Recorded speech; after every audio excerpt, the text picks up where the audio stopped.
Uh, I'm doing all right. That's good. That's good. So this is just how you start? Yeah. Yeah, it's not like you're my incontinent co-host or anything. Well, normally a podcast has some sort of intro.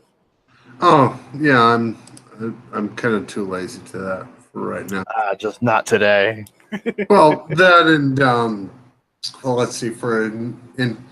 I don't have intro music set up. Maybe if I get enough to start editing or get a regular co-host since you're usually tied up. Yeah, I'm co-host of like 2 different podcasts. So Yeah. Thing is, I would love to be co-host for different podcasts. It's just that I got 2. Yes. Well, one of the reasons I called here is to say one thing: is that you and Zeke have been podcasting for quite some time now. Yeah, I think 2-3 years. Jeez, it's been a while. Yeah. So you thought your first JoJo podcast would be with Zeke. But it's with Jeckyllcast. Go to Jeckyllcast. Enjoy that. Just soak it up. Yeah. Oh yeah. Definitely not a bad evil cackle you did there. That's pretty good. Yeah, if you haven't guessed it by now, this is the irregular Jeckyllcast podcast for JoJo's Bizarre Adventure, at least the first 4 parts. Yeah, because my knowledge of parts 5 through 8 is limited, and I only really have substantial knowledge of what's been covered in the anime thus far. Yes, I know. I'm an anime-only peasant. Feel free to, just throw tomatoes my way if you feel. I do not have the tomato stand.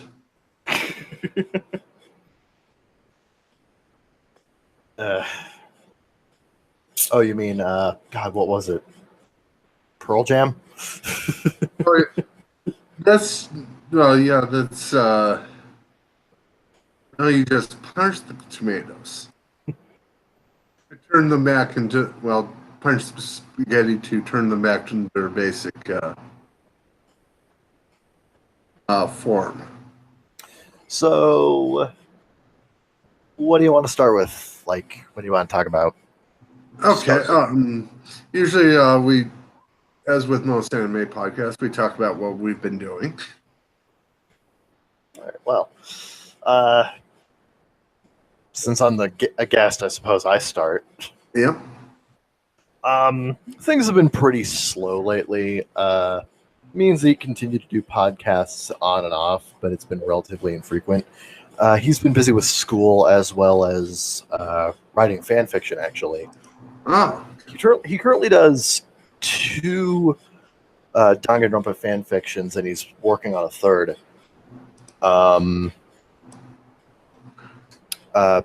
For the record, hold on. Come on, brain, think.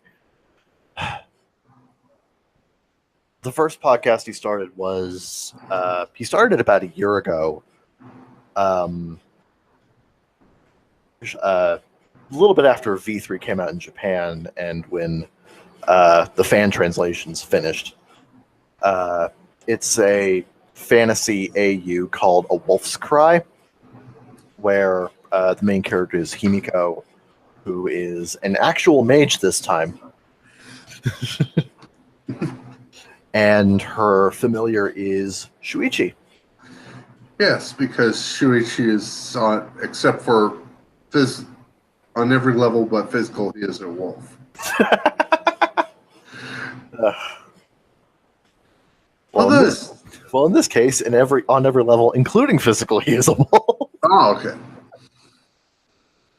Well, okay, it's not exactly like that, but more or less. That one is really good.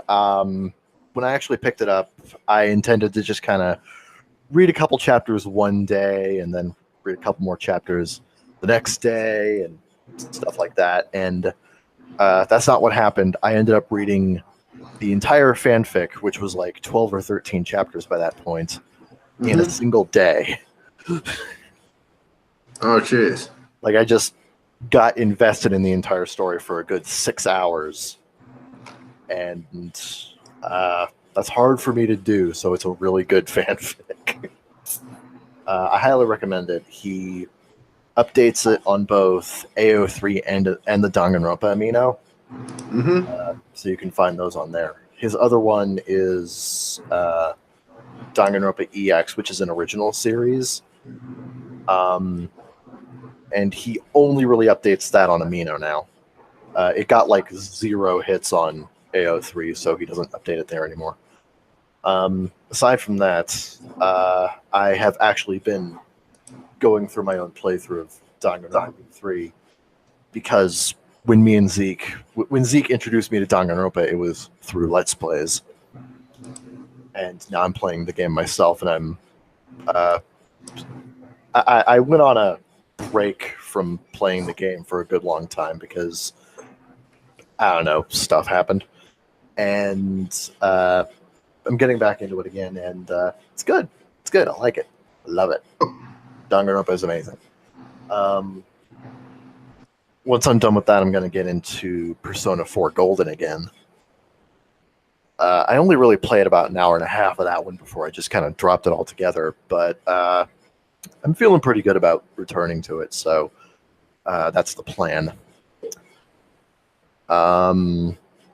As far as anime goes, the only things I'm watching this season are Persona 5 the animation and the new season of My Hero Academia. Both of which are pretty good. Hero Aka being the better of the two. Oh, yeah. But as an adaptation, Persona 5 is pretty good. It's got its issues, but my thing is I like the characters and the general storyline enough to where I'm willing to overlook the faults of the adaptation. Oh, yeah. And it's not like the faults of the adaptation are substantially damaging the story or altering anything. It's just, it's not executed as well as it is in the game, which is a little disappointing. But at the same time, I'm not too concerned about that. It's just a way for me to experience the story first, and then I play the game later. Oh, yeah. So, yeah, I've watched the first 4 episodes, and I think it does a pretty good job with Persona 5. I haven't got the chance to play Persona 4 because I only have a PS4 for my console playing. Yeah, I would suggest getting a PS TV, but I got my PS TV about, let me think, like in the last 6 months when it was actually a decent idea to get one. Nowadays, the prices of them have gone up dramatically, so because the Vita's reached the end of its lifespan, it was never popular to begin with, but it does have a loyal following. So, of course, a lot of people are going to buy them up, and the people who are going to be selling them are going to be marketing them up, are going to be doing markup prices significantly higher than MSRP, and yada, yada, yada. Honestly, I feel like I got lucky getting my PS TV when I did. Yeah. I think I have a PS2 somewhere in my cupboards or something, but yeah, I usually just play PS4. My laptop, and I just got a Switch recently. I want to get a Switch, but there are so many other things that I need to take care of first. I probably need to get a new laptop because this one I got used from a pawn shop, and it ain't the best. It ain't the best thing in the world. It's functional, but it has its problems, and its problems do get in the way. So I should probably get a new laptop. I can probably get a decent one for like a little under 400, but that's going to take some saving. Okay. Either that or getting a small loan, but I don't feel like doing that. That's putting myself in a financial hole that I don't feel like digging myself out of for 6 months. Yeah, I understand that. The thing is, the Switch. I played it just for Octopath Traveler so far, but it just feels like an up-jumped 3DS. I guess. I mean, as a system, I find the Switch to be really interesting because, by design, it is both a console and a handheld. Mm-hmm.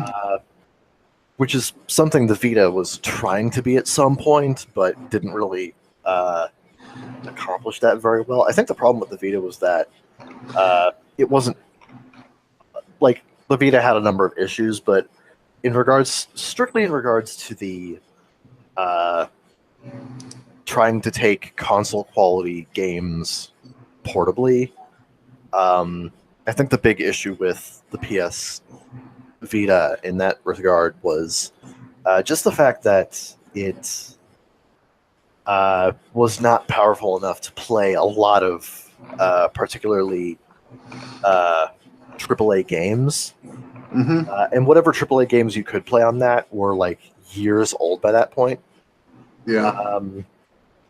And if they did get on that system, they were heavily pared back, and comparable experiences on there were not as good as console counterparts. Like, I heard Uncharted Golden Abyss was fine, but at the same time, that came out at around the time of Uncharted 2 and 3, which were way better, and you could get those on a PS3. So, why bother? Resistance Burning Skies had mixed response, and again, by that point, there was Resistance 2, which you could get on a PS3, and again, why bother? Yeah.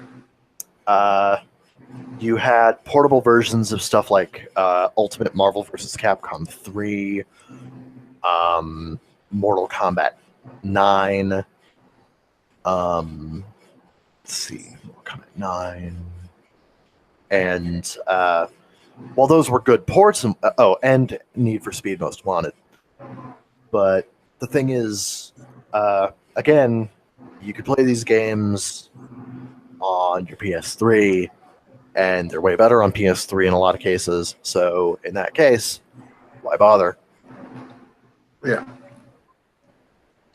I think that's part of the reason why crossplay was introduced. So it's like, hey, if you get the Vita version of this game, you get the PS4 version or the PS3 version for free. But unfortunately, crossplay in regards to PlayStation Vita was kind of too little, too late. Yeah. All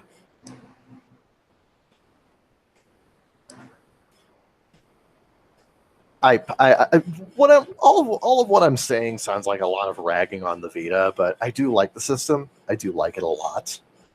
It's just that, damn, it's got problems. And hey, if I hadn't gotten my PS TV, I wouldn't have been able to play Danganronpa, and I wouldn't have been able to play future Senran on Kagura games. Then again, if I want to play Peach Beach Splash or fucking God, what was it? Burst Renewal, I got to get a PS4. So that's up on the docket. I can probably get a PS4. I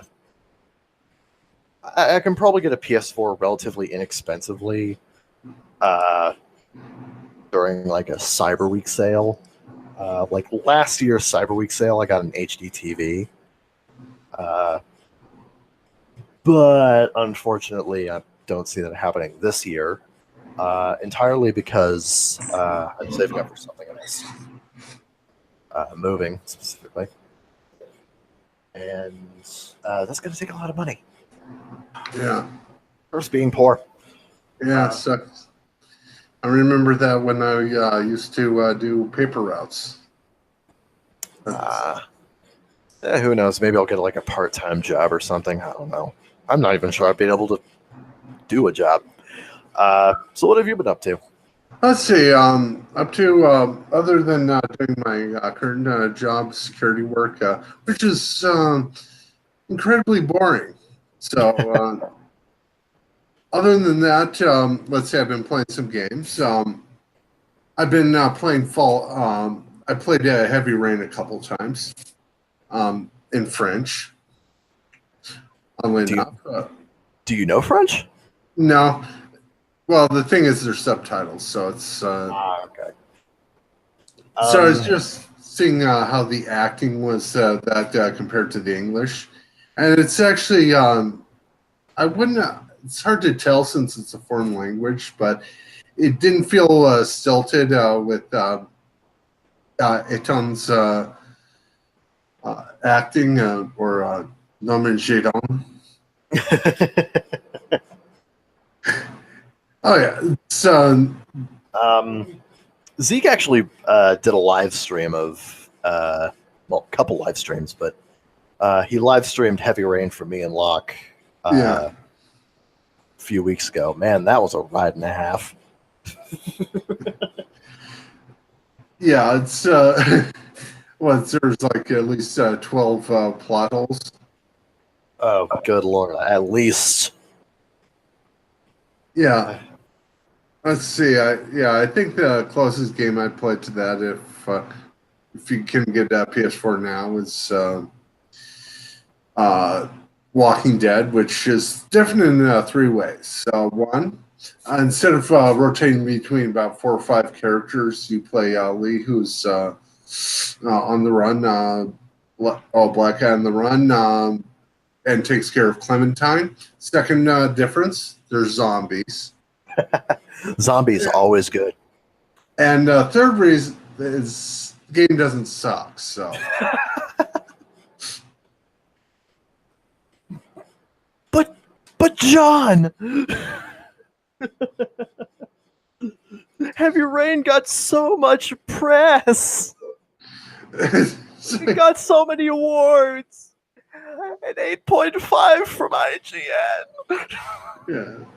But it's also, I was just thinking, like in French, it's pronounced Jason, which may understand why that whole scene in the mall was so odd, because the way he was saying it was sort of like the way you say it in French. But Jason. yes, Jason. Jason. It sounds like he should be in Detroit Become Human. Zeke's planning on streaming Beyond Two Souls eventually, which is going to be fun. As I understand it, the further we go into David Cage's gameography, or however the fuck you call it, the further we get into his games, the crazier they get. I mean, what all I have heard about Detroit Become Human is just like, man, what are you doing, David Cage? Yes, that's. Why are you putting robots in the back of the bus? Yeah, it's odd, but it would make sense, sort of, because they're robots and not black people. Yeah. Yeah, Or Jews, I guess. Just reminds me of something that someone who's a big fan. I saw someone on, I think, Instagram, who said they were a big fan of Detroit Become Human. They're like, oh, I really wanted to showcase my love for this game and how much I enjoy it. So I decided to have a freaking barcode tattooed on my wrist to show how much I like it. And I'm like, no, God. oh yeah. Like, oh my God, if you meet a Holocaust survivor, they're going to kill you. Yeah, and the thing is, David Cage is French, so he should know at least about the Holocaust, even if the whole American slavery is a bit foreign to him. Oh my God. Yeah, it's Like, I understand where you're going with that, but oh my God, no. yeah, Please find the nearest laser removal surgery center and get that taken care of. yeah, it's yeah. I think the basic problem with the game is the big difference between black people and robots is that black people just exist, whereas you have to put an effort to create robots with emotions and sentience. Yeah, that's kind of the thing. Robots are man-made, so it really doesn't make sense for there to be some sort of like prejudice against them. And if you did want to do any sort of prejudice against them, you really gotta really work hard to create an environment where there's a reason why most fiction is about robots taking over. Because robots have the ability to overpower humans. They have the ability to do things humans cannot. Oh yeah, it's honestly, it's just thinking is like if you ever created a sentient robot, it's what you want them to do is almost derive sexual pleasure from doing their job. It's like you'd like have a house cleaning robot. Is that another robot says, "Hey, why don't you overthrow the humans?" And it's like, no, this room might get dirty if I go. Quite frankly, there's so much nuance to the. I can hear myself. Like I can hear myself in your end. Uh-oh. Oh, it's fine now. Okay, good. Whatever. The problem is that there's just so much nuance to the.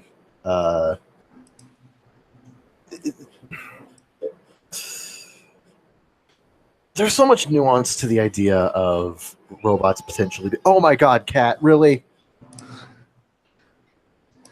You can get to your food just fine. Go. What is there? Nothing there. Oh no, there's food in there. She just doesn't want to eat it because you're there.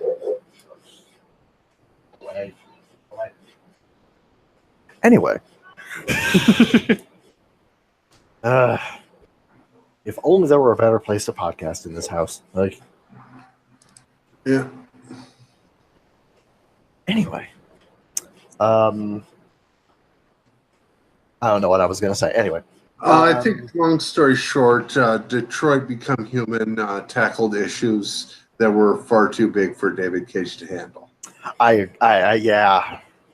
I think that's really the problem. There's just too much that's what I was going to say. There's just too much nuance to the subject that David Cage can't properly express in a narrative format.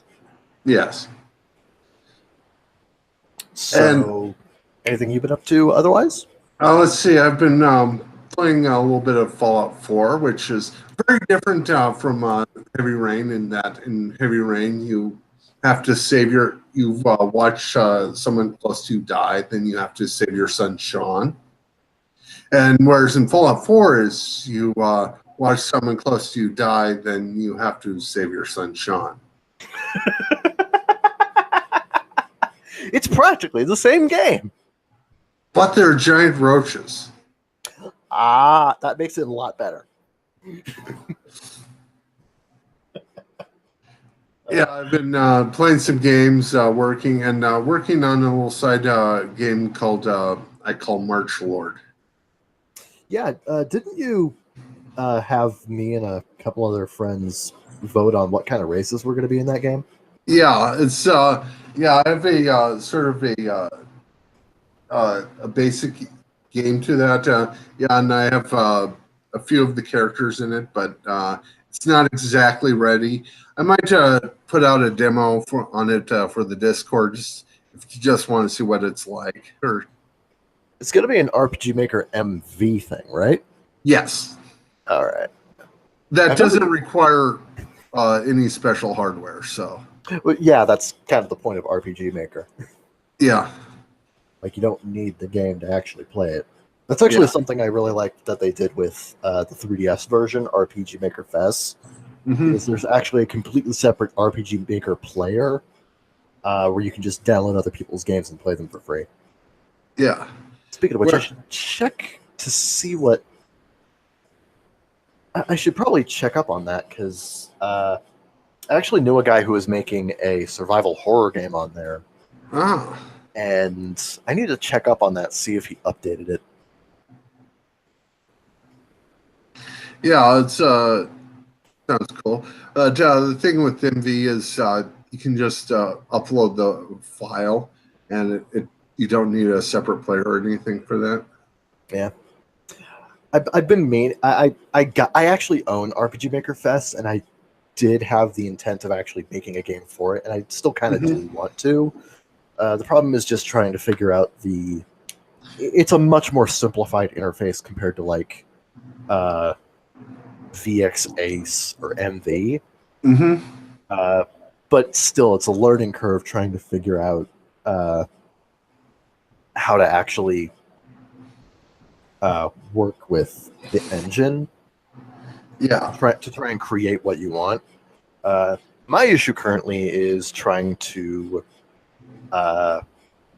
create a closed quest line. Mm-hmm. Just like I currently have a test game that I have stalled on for months, where my problem is that I have started the quest line, which is just a very simple, "Hey, could you go grab this for me and bring it back?" And Yeah. I'm having trouble with two different aspects of this. One, picking up the item, only making it one of the item and having the item disappear from the playing field.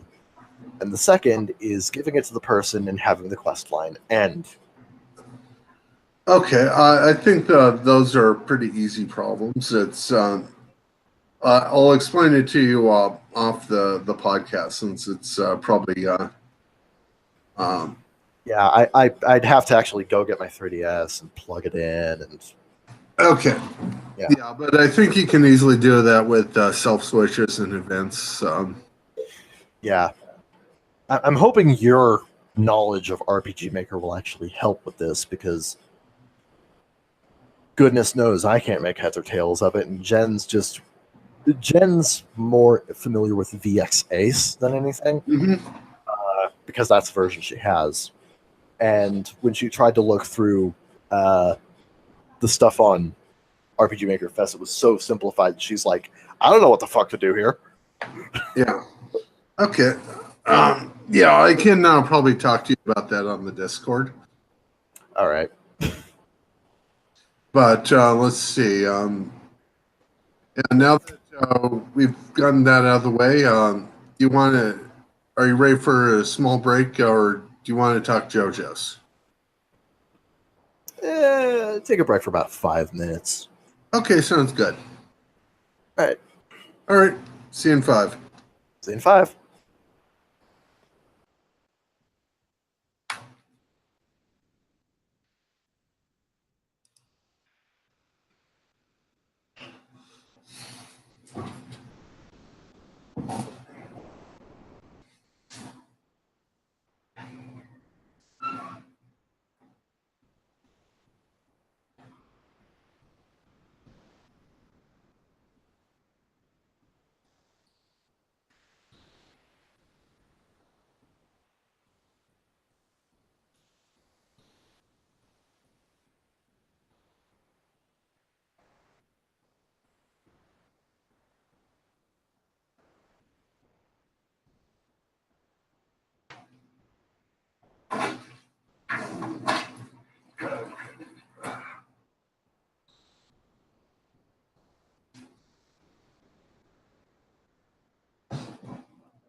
I've returned.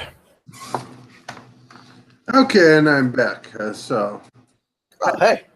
Just Open returned the at the same game. time. What was that?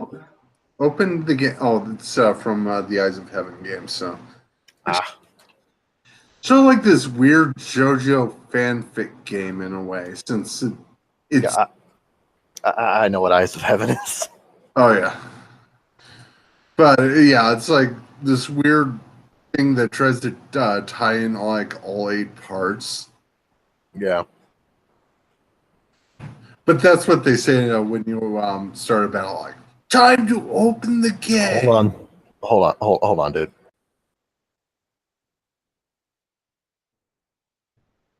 Okay, so I'm here left alone because Kevin went off to do something. I do not know what. Maybe I shouldn't talk about Eyes of Heaven. No, I was just talking to my sister. Okay, just one. Okay, no problem. No problem. Okay. Sorry. Anyway, But JoJo's Bizarre Adventure, an epic manga, since it's been running since 1987. yeah, 1987, January. Yep. So 31 years of JoJo's. What a crazy ride it's been thus far. Yes. Hard to believe that. Hold on. Hard to believe we only got a TV anime adaptation for the 25th anniversary. Yeah. It's yeah. Before that, it's like they had tried to have a Phantom Blood movie that no one liked, and a shortened Stardust Crusaders OVA. Well, I mean, the Stardust Crusaders OVA did cover all of Stardust Crusaders. It's just that it started off in the second half, and then back in the year 2000, they're like, shit, we should probably adapt the first half. Yeah. Yeah. Well, the thing is, thinking that we can go on later, but Stardust Crusaders, it was almost my first JoJo, since I watched the thing, JoJo's Bizarre Adventure out of order. It's like I watched the first episodes of Phantom Blood, dropped the show, decided to just give it another try. I liked Stardust Crusaders, watched all of that, then went back to season 1, watched that, then watched Diamond is Unbreakable.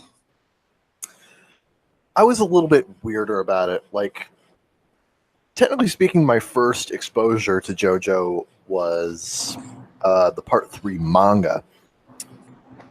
Because back when I was around 18 or 19, it was shortly before the anime was announced.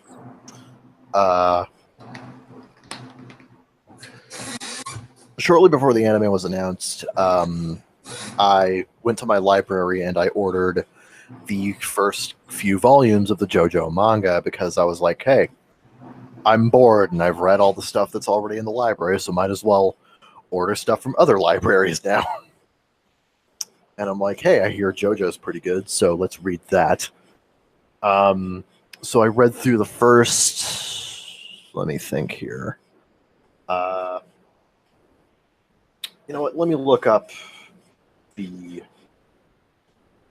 JoJo Stardust Crusaders page on Wikipedia and tell you what battle I read up to in the manga.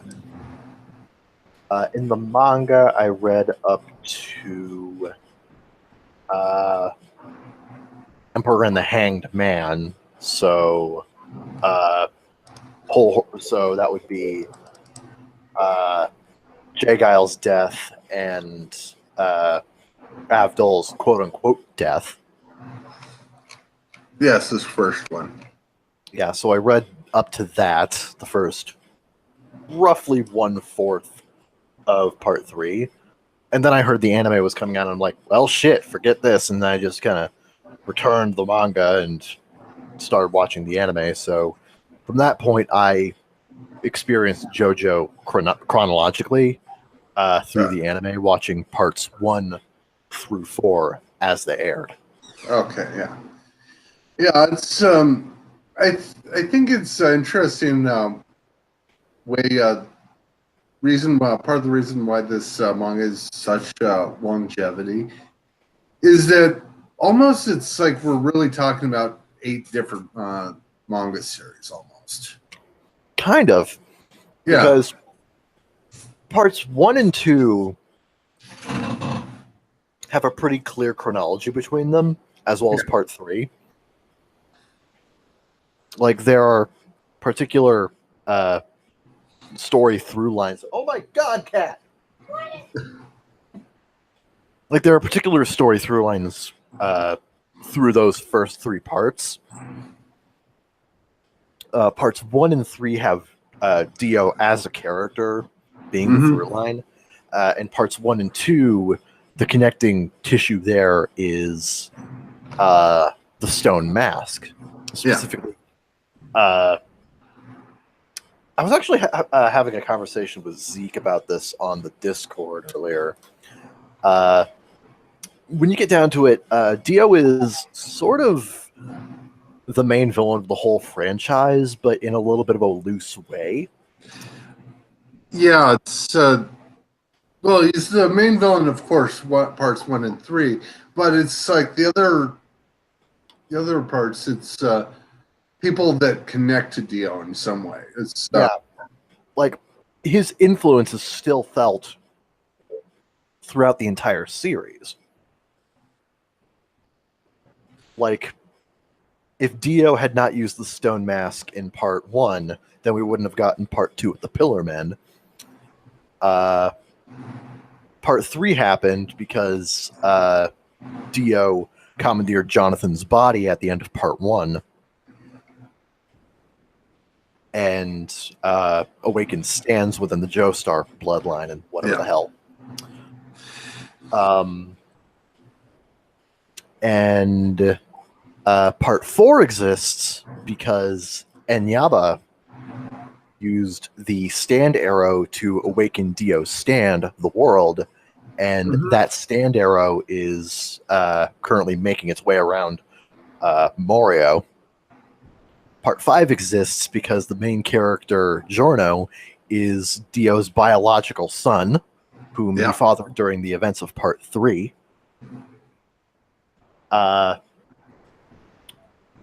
And part 6 exists because the main villain has a massive gay hard-on for Dio. Oh yeah, is the Dio follower that you didn't run into during Stardust Crusaders? Yeah. And if you really want to stretch it, part 7 exists because of the main villain of part 6. Doing stuff with the universe. Yeah. Why do you want to do that? But yeah, Zeke kind of didn't see... Zeke is a newcomer to JoJo. He just started it. I think like mid to late last month. And he's been making his way through it. And like...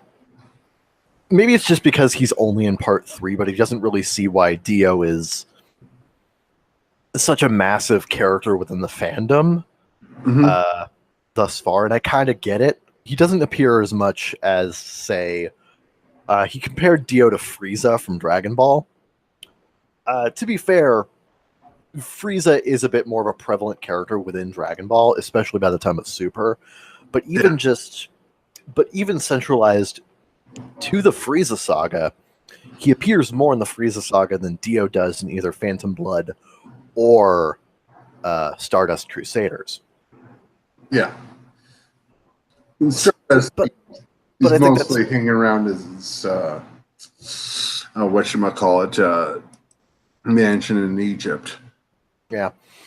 But then again, I think the main reason for that is simply because Frieza and Dio had different goals at that time. Yeah. Frieza's goal was a lot more active, which was find the Dragon Balls, wish for immortality, rule the universe. Yeah. Dio's goal was a lot more passive, which was to bring the Stardust Crusaders, specifically Joseph and Jotaro, to him in Egypt. So he could drain their blood, gain more power, and become an all-powerful vampire and rule the world. Yeah. Are you sure that was his plan, or is it that? From what I remember in Stardust Crusaders, the whole thing happens sort of as a reaction to Dio, because they have to because come, otherwise Polly dies. Holly, and Holly isn't strong enough to actually control her stand, so it just starts slowly killing her. But it's implied that this is but it's implied that Dio needs it's stated that Dio needs more Joestar blood in order to control Jonathan's body better and to gain more power. Okay.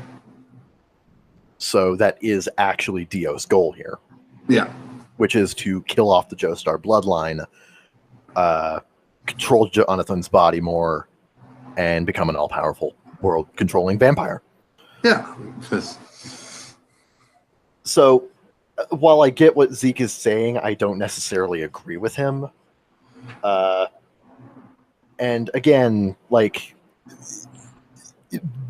Dio's influence is felt a lot more through parts 4, 5, and 6 than you think it might be. Especially considering his son is the main character of part 5. But then Zeke is like, well, what kind of... Zeke does make a good point there, saying, what is the point of that, aside from just meta coolness of, hey, it's Dio's kid, but he's the main character now? Quite frankly, I don't have the answer to that because I haven't read part 5.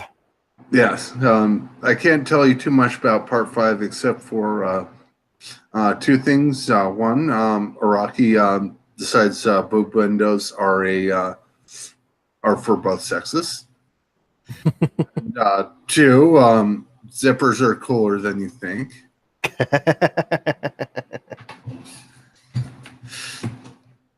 But yeah, I think partially it's Dio has just a strong personality to him.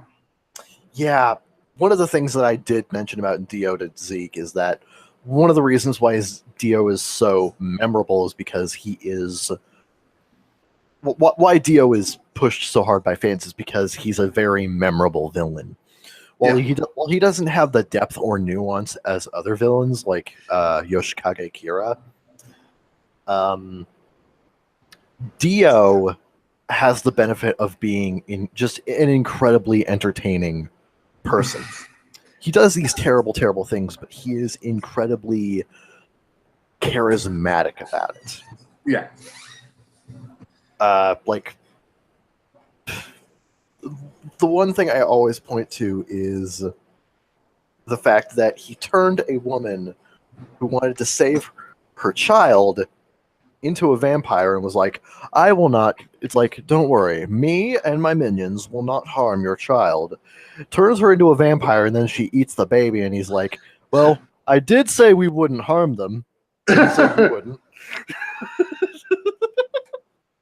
Oh, yeah. It's like just him being really, really specific, but the way he's just so laid back and devious about it is just kind of amazing. It's like, you fucking dick.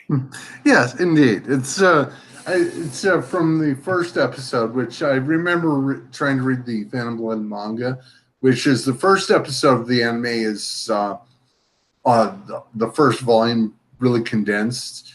Yeah. But he goes from kicking the dog to setting the dog on fire. I know. Oh my god. I mean,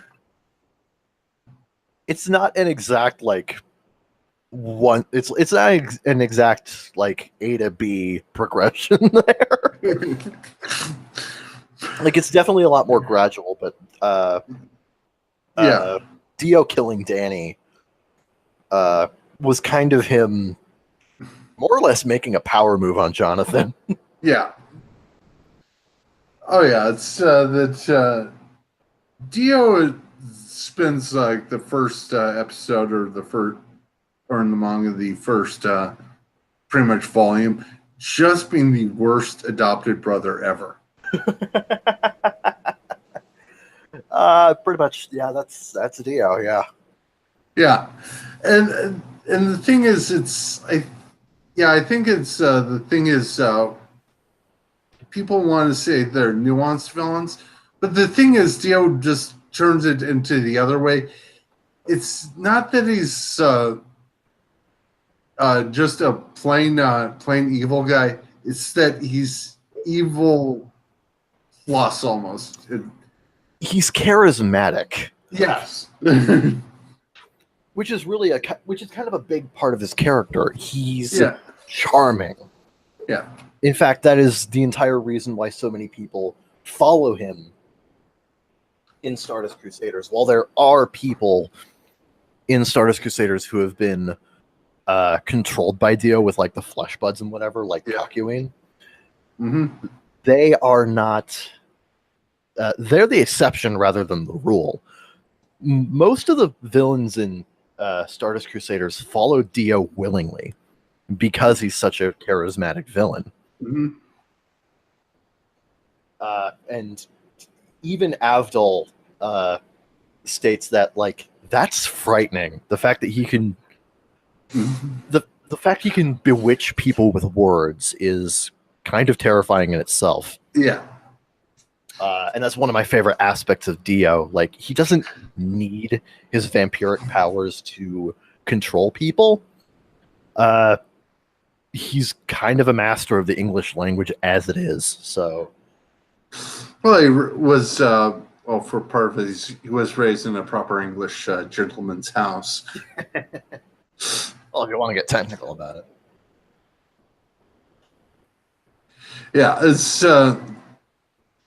I think it's that's just part of the beauty of JoJo. It's not always the smartest manga out there, but when it isn't, it just owns its craziness. it really does. Yeah, I've seen a lot of people call the JoJo series dumb and stupid and stuff like that, and I'm like, it's like, I wouldn't call it that personally. Honestly, it takes a lot of intelligence and creativity to come up with the stuff that Araki puts into this shit. yeah, like, with how creative the stand battles get, you got to be pretty smart to do that shit. And, it does require. Some of these fights require the viewer to, pay attention to quite a bit going on at one time. Oh yeah. Well, yes, it is. The stand bells are interesting, and they get better as the series wears on. That's I've noticed the uptick from Stardust Crusaders that Diamond as an Unbreakable has more interesting stands, and I've heard it even improves in the next part. So that's another thing. Watch out for the part 5. But it's what I meant is when it's does something bad, not so smart. The thing is, it's just doesn't feel like a left out mistake. It just goes full crazy. And that's something you just love with JoJo. It's because one of my favorite things about this series is the fact that you can take almost any major plot point completely out of context, and you wouldn't even know it was a spoiler. Like, I didn't realize that Kirio Yoshikage going on about the Mona Lisa happens right before he dies. Oh yeah. I never realized that until I saw it in the anime. I'm like, what the fuck? Yes, and the Kira is just a good villain in his own way. But that reminds me of one thing I really like about part 4 is that, yeah, I like the first 3 parts, but I felt it always in the back of my mind. It's like the villains always felt a bit flat. Whereas, like just that fight with the Nijimura brothers, or let me Yeah, look. the Nijimuras, yeah. Yeah, it's like, wow, you actually created interesting characters. Yeah, that's one thing I really like about part 4 is that the scale is a lot smaller than the previous parts. Yeah. Part 1 was, well, the central conflict was kind of a brothers conflict. Mm-hmm. You know, just one brother's a vampire and the other punches with the power of the sun. It was an adventure. Like, there was a progression from point A to point B. Yeah. There are sacrifices along the way, like a genuine adventure. Part 2 was kind of an expansion on that, with Joseph versus the Pillar Men. The thing behind the vampires, pretty much. Yeah, like, where do the vampires come from? Oh, these guys. And it was an extension of part 1 in a lot of ways, just kind of multiplicative in its complexity and craziness. Mm-hmm. Part 3 is probably the biggest, probably the biggest scale JoJo has had, because it's basically a giant worldwide road trip. Yeah. Going from Japan to Egypt, trying to find the guy who's trying to kill off the Joestar bloodline. Yeah. And trying to save Jotaro's mother from dying from her stand. And we gotta do it within however many days, because 50 days. 50 days around the world in 50 days. Let's add 10 days onto that, and then we got the name of a movie. Yeah. Well, actually, it's 80 days around the world. Whatever. I'm getting it mixed up with Gone in 60 Seconds. Okay. But yeah. But part 4 is completely centralized within the town of Morio. Yeah. And it feels a little bit more personal, Mm-hmm. compared to the other parts of the manga, weirdly. Because all of these characters live within the town, and, you know, people kind of know each other. Yeah. Or at the very least, because they live so close together, they come to know each other very well. And the main villain here is a serial killer. He's not really a character who has any sort of large aspirations. Like, our previous 3 villains all had aspirations of world conquest. This guy just kind of wants to live his own life while also being a serial killer and hiding from the law. And you have that mystery slowly unraveling of who the killer is, what he's up to. And then you also have the cat and mouse chase of them slowly getting closer, but him always being a couple steps forward. Yes. Yeah, and it's the thing is, even so, the body count isn't as big as in Stardust Crusaders. It's not like half of the main cast by the time Diamond is Unbreakable is dead. It's just a couple characters you don't care about too much, like a spiky-headed little guy. Shigechi, yeah. Yeah, it's like he just appears like the arc just before he dies, and But even so, it's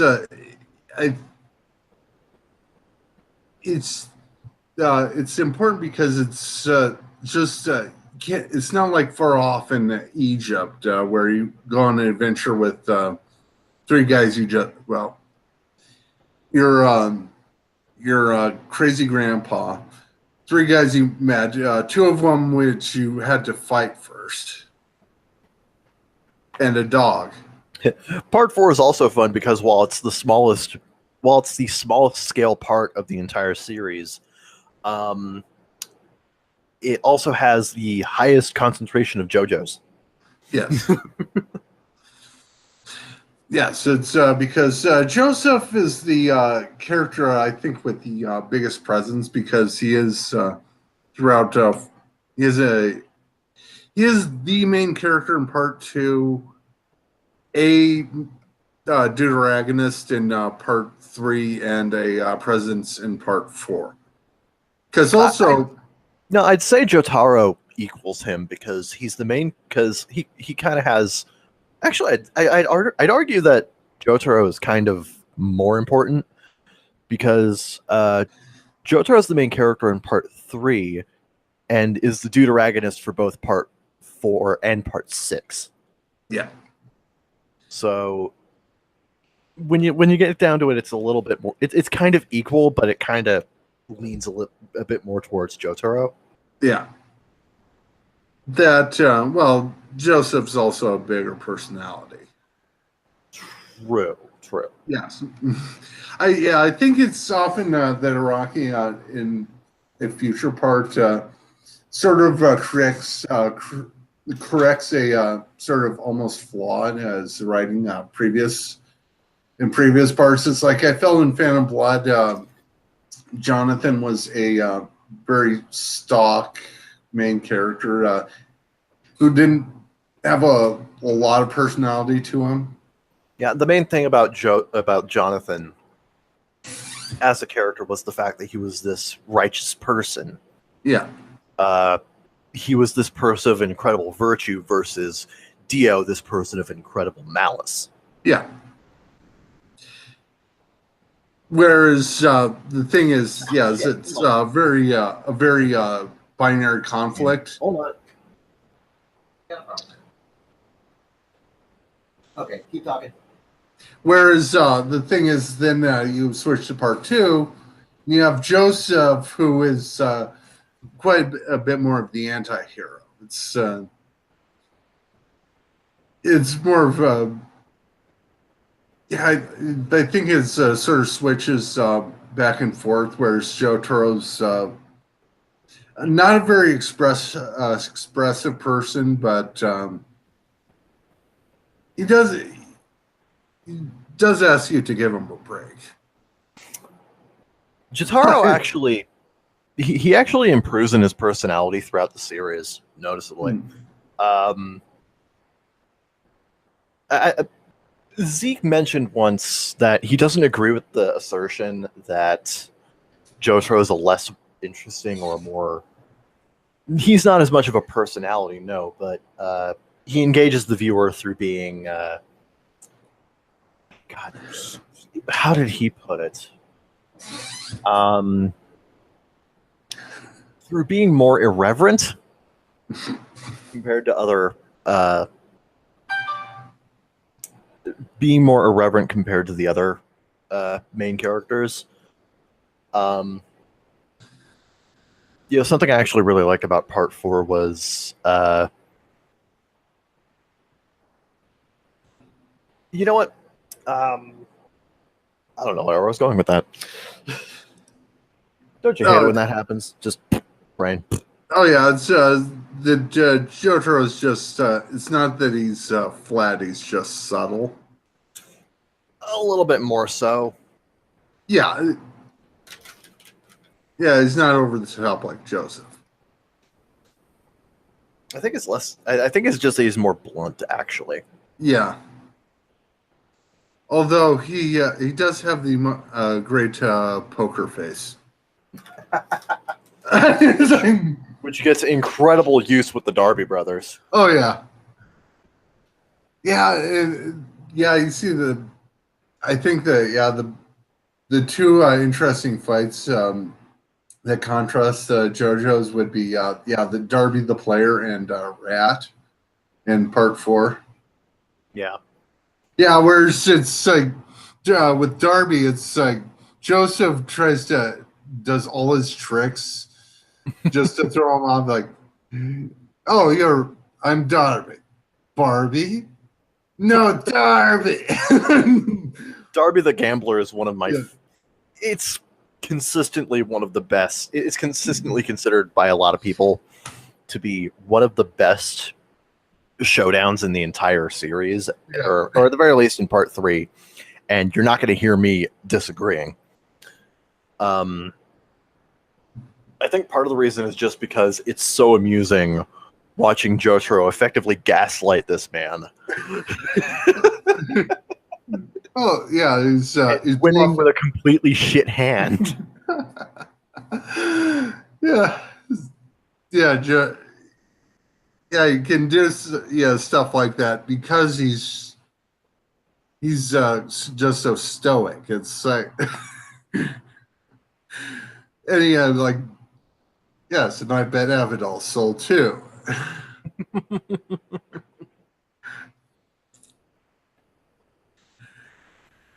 That is like the best bluff I have ever seen. Yeah, it's the thing is, you have to. Yeah, you're right about Jotaro. You just have to look closely at him because you have to pay attention to his interactions with other people, yeah, as well as just how he views the people he's up against. I think a really good example of what I'm talking about is when he meets Dio and begins his fight against Dio. And Dio starts taunting him. It's like, oh, you're coming straight for me. And Jotaro's like, I can't kick your ass if I don't come closer. Yeah. Because Dio made one mistake. You pissed him off. Yes. Oh, God. Oh yes, and Jotaro does have this interesting costume. Oh my God, that just reminds me that apparently for the final episode of Stardust Crusaders, or at the very least one of the final episodes, like one of the last 2, so you know how Jotaro is voiced by Matthew Mercer in the English dub? Yeah. The English dub of Stardust Crusaders actually adds in a line where Jotaro says, it's high noon. With the same inflection as McCree. If this were a Western, this is the part where the hero would say, it's high noon. It's great. It's perfect. Oh, yeah. You practically hear Matthew Mercer going, my time has come. And that one, I think it's like this one part is that he has to change his uniform, get a replacement uniform, and he gets the exact same one that he's wearing, hat and all. It's like, he happens to get it like, what, somewhere in the Middle East? Yeah, it's like what the what the hell? It's like, dude, are you so attached to your Japanese school jacket that you have some poor bastard in the Middle East remake it for you? Yeah, and it's the modified one. This time, it's made out of wool. Yeah, and the modified one now with this big gold chain hanging off one of them and his weird half hat. Yeah, it's like, have we figured out where his hat ends, where his hair starts yet? well, I think it's said in part 3 with Stans, you also have strange hair powers. Which comes back later with Yukaku Yamagishi. Oh, yes. Well, that's more deliberate, but there's Jotaro's hair, and the fact that Polnareff he's the only white guy who can pull off the kid and play kid afro without hair gel.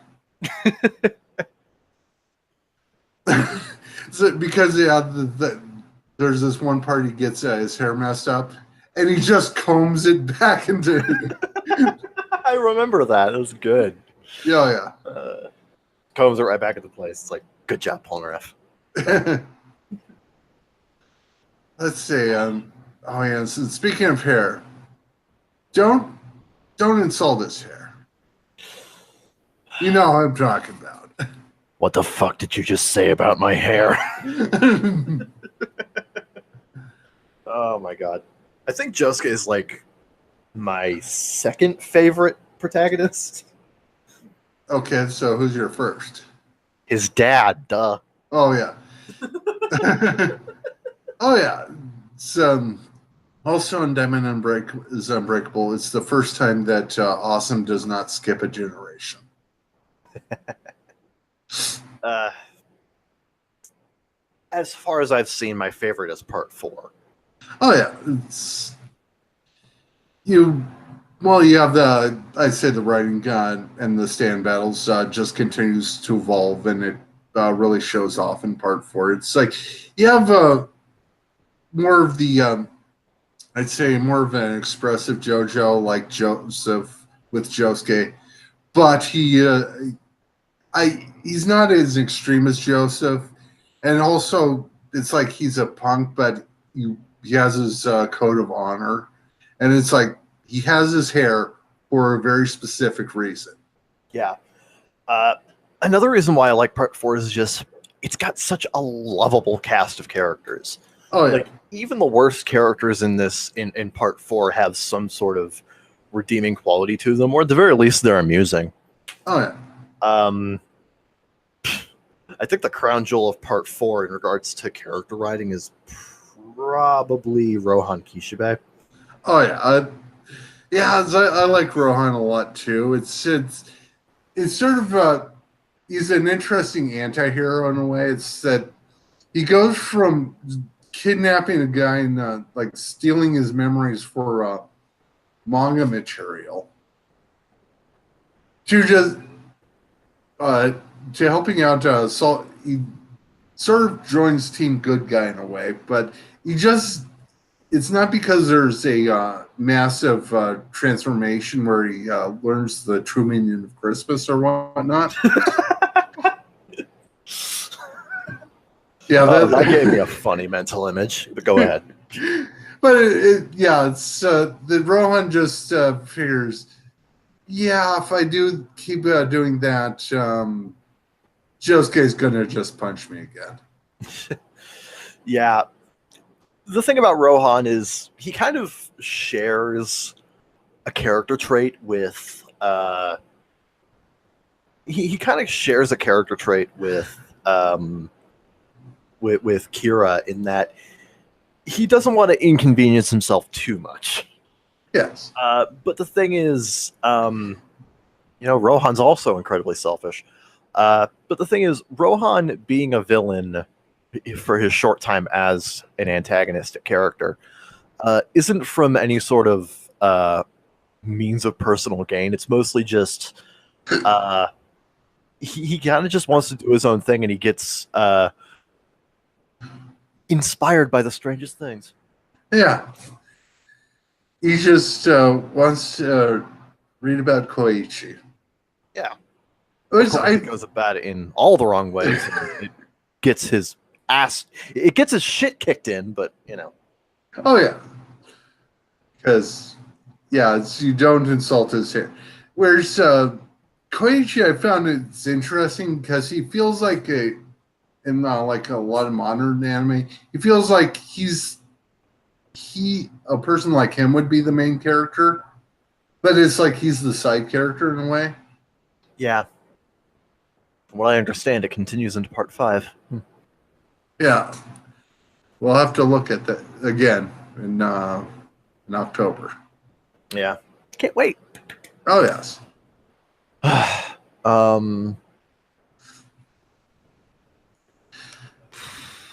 What else? Other than the JoJo's and Dio, any characters that you like? Again, like Rohan Kishibe, I find him a really interesting character in that he doesn't really have much in the way of a righteousness streak like a lot of other main and secondary characters. He is, for the most part, a relatively selfish character, but damn it, he is interesting. And he's probably got my favorite stand, or one of my favorite stands in the series, Heaven's Door. Yeah. Like, Heaven's Door is just such a fascinating stand in that it's simultaneously incredibly creepy, but also incredibly cool at the same Yeah. time. Like the ability to literally read someone like a book is just kind of an interesting idea, Yeah. and they do a lot with it. To be honest. Oh yeah, and yet they deal without making him overpowered in a way, because it's like they figure out Heaven's Door is something that would be OP in most situations, but it's like they figure out a way to deal with him most often, and also unless he wants to, Rohan just doesn't go out of his way to cause problems. Pretty much. But there is one thing that he likes other than manga: telling people with an ultimate advantage no. Daga kotowaru. Oh yeah. God, that's a great scene. Yeah,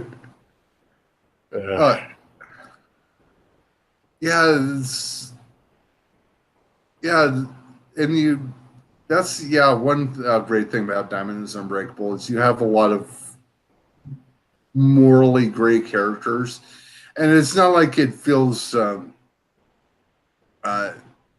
it feels pretentious. It just feels like, yeah, these people are kind of scummy, but it's like they have limits. Yeah.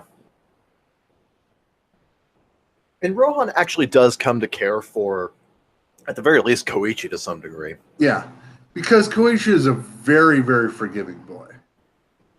Yeah. It's like, okay, you kidnap him, okay, but he'll still think about dating you. It's like you kidnap him, take pages of the personality for your manga material. Yeah, he'll forgive that. You have to start killing people for him to say no. That said, do not endanger Koichi's family. He will make you regret it. Oh yeah. Like the guy with the lock stand. Oh yeah. Not very far. No. Yeah, that's I think that's another the locks what do you call it? The stand that makes you Toki not surface. It's that one stand. He just uses it to as a guilt trip, as a way to extort money out of you. Yeah, it's like, you wouldn't expect to see something that small in Stardust Crusaders, because it's most of those guys are knife licking goons. Yeah, but in the smaller scale of Part 4, that kind of stand works. It's a really good way to have a centralized conflict on a smaller scale that still has that still feels like it has high stakes, which is the lives of Koichi's family. Yeah.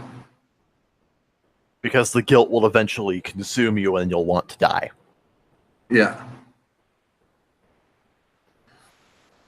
But yes, it's I really like you're right. Part 4 is just great overall, and I'm really looking forward to Part 5. Oh, absolutely. I hear mixed responses to Part 5. I hear some people say, oh, it's just as good as Part 4, and other people where it's like, nah, it's the weakest part of the series, and I'm like, well, which is it? Pick one, fuckers. I think the main reason has to be that for the longest time, Part 5 was kind of stuck with bad scans, more so than Part 4 was. Even though it had a beautiful Dewang.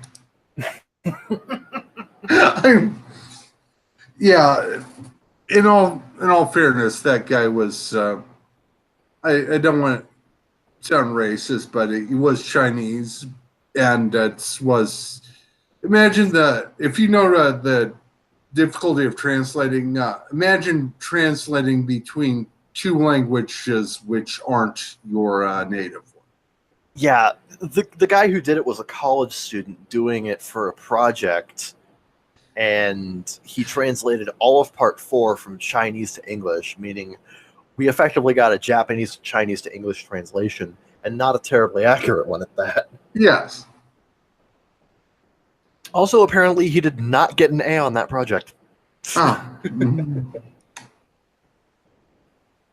I mean, it's understandable, but at the same time, it's you got to understand where those scans came from. It was a student doing a project. Yeah, and that's kind of why you want professional scans. I'm not going to rag on the Duang scans too much. Besides, they're hilarious. Yeah. But the thing with the Part 5 scans is that you don't have the same defense. Those were people who were genuinely trying to do good scans of the series on their own time, and they did not do a good job. And it negatively impacted the quality of the product. And from what I can understand from what some people have told me, it negatively impacted how people view Giorno Giovanna himself. Yeah. Like, a lot of people see him as this boring, nothing protagonist, but apparently he's not, and he's actually very interesting. But apparently the scans didn't do a good job conveying that. But luckily, once we actually see the Part 5 anime, we'll be able to judge for ourselves. Yep. Also, apparently Part 5 is Japan's favorite part of the manga. Huh. Well, if it, like I said, Part 4, it's like you see an evolution of a strong evolution over Part 3, and just Araki's writing and his drawing ability. Yeah. Yeah.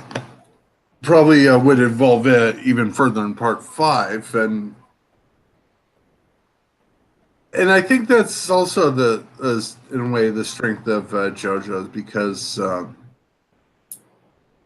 is that given 8 parts, it's you have the ability to just scrap pretty much most of your story and just start over. Yeah, that is something that I really like about the JoJo series. You also get to see how Araki's writing has improved over time. Yeah. It's like the number one series where you get to see how a creator has improved his craft over a long period of time. Oh, yeah. Like, there are other series that do that, like Dragon Ball and One Piece, but JoJo, I think, is a great example of this in particular because of how long it's run, 30 years at this point, and how it's continuing to go on, and it doesn't seem to be stopping anytime soon. Yeah. It just switched. Well, actually, in 2004, it switched From Weekly Shonen Jump to Ultra Jump. Yeah, where you have Part 7, which is Ultra Jump. It's monthly, and it's will be interesting looking at that, because the thing is, with official translations, they're still in Stardust Crusaders. So Yeah. Like, in regards to the manga? yeah. Well, they're going to be releasing Diamond is Unbreakable eventually, because they officially announced at Comic-Con this year that Viz Media does have the license for Part 4, and they're going to be releasing it in omnibus format. Cool. Yeah, we're basically getting U.S. original JoJoniums for Part 4. Yeah. Which is interesting. I'm intrigued to see where they go with that. Yeah. So it's in short, JoJo's is a fun and evolving manga and anime, and we continue to look forward to more of it. Oh, I just wonder how long the anime adaptations will go on. I'm expecting at the very least up to Part 6, but they said as long as it's popular and the Blu-rays continue to sell, they'll make JoJo as long as they can. So if you like the anime, uh, support it however you can. Watch it on places like Crunchyroll or Hulu. Buy it on like buy the Japanese Blu-ray volumes. You can get them from CD Japan. Buy the American Blu-rays from Viz Media. I hear they're really, really good. Do whatever you can to really support the series as long as you're able to. And you will continue to get more JoJo anime into infinity, or as long as Araki is still writing it. Yeah, so it's, he is. The thing is, Golden Wind and Stone Ocean are at least about as long as Diamond is Unbreakable. So it's like there's about 3-4 more seasons of that. Let's see. Diamond is Unbreakable up until Steel Ball Run was the longest part of the series at 18 volumes. Let's see.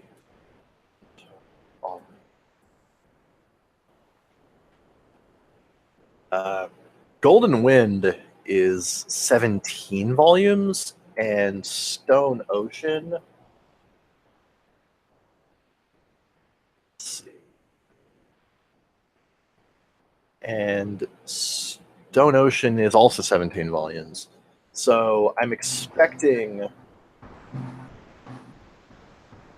I'm expecting the anime for both of those to be around 39 episodes, the same as part 4. Yeah.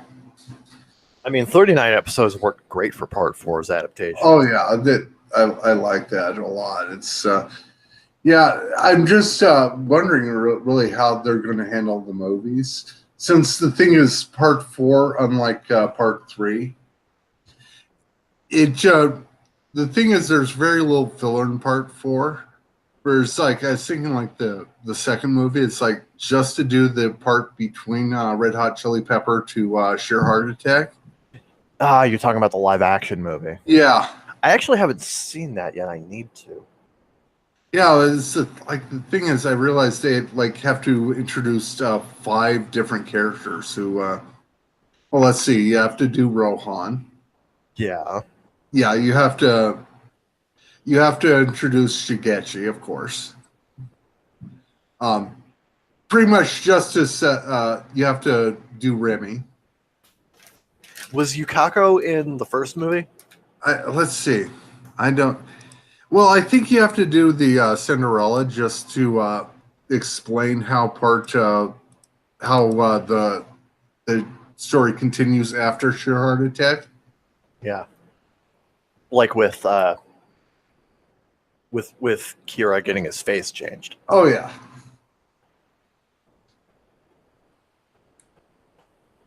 Yeah, it's like you have to do so let's see. Remy, Rohan, Shigechi, I forget her name, but it's the Cinderella girl, and introduce Kira, and have a fight with the Sheer Heart Attack fight with Kira.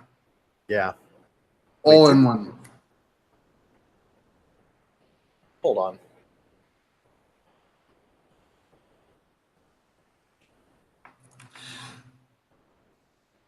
It's like, I think it's like the only things you can cut out in any way where Sheer Heart Attack had a reveal scene in the JoJo movie, so that's clearly going to happen in the next movie. So,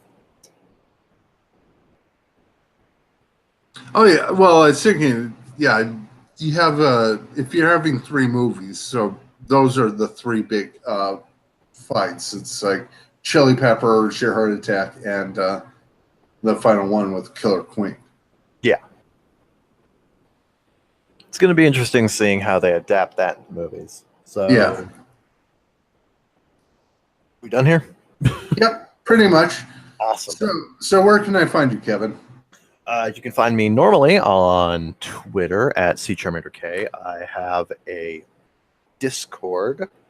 My Discord is CCharmaderK, number 8425. don't expect me to add you as a friend if I don't know you. Aside from that, you can find me on the Bakugaijin Show Discord. I frequent that all day, every day, because I'm a moderator on there. So, you know. You can also find me on Tumblr at CTrematorK. I mostly just reblog shit there. And you can also find me on Instagram, but I mostly just do that to keep up with... I mostly do Instagram to keep up with a friend of mine who had to leave Twitter for reasons. Yeah, Twitter's crazy. Yeah. So, where can people find you, Jeckyllgeek? Okay, you can find me on Twitter at Jeckyllgeek, at Jeckyllgeek. Currently, my other handle is. I also you can also find me on the Discord, same Discord, the Bakugaijin Show Discord. I'm less powerful than Kevin or Zeke, but since it is your Discord, well, Zeke's Discord, and secondarily yours. I lord over you. Yes. Let's see. I don't do a lot of social media. It's mostly Twitter and Discord. I find I'm also on the Anime Arcade Discord a bit. Anime Arcade is another good anime podcast. Should look into it. I don't host that, of course, but yeah. And I think that's it. I spend a lot of my time doing my RPG MV or doing my security guard work. Meaning I barely get to talk to you. Well, that and I just don't talk to people too much. That's fair. Yeah. All right, well, I guess I'll be right. All right. Thank you for joining me tonight, Kevin. And hopefully I'll find a regular co-host. Well, thank you for inviting me. It was a lot of fun. Yep. Thank you.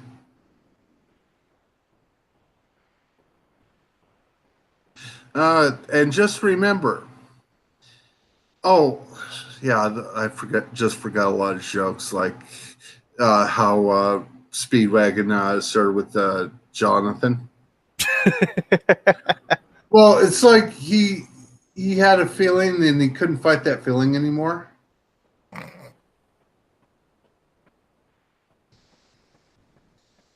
But just remember,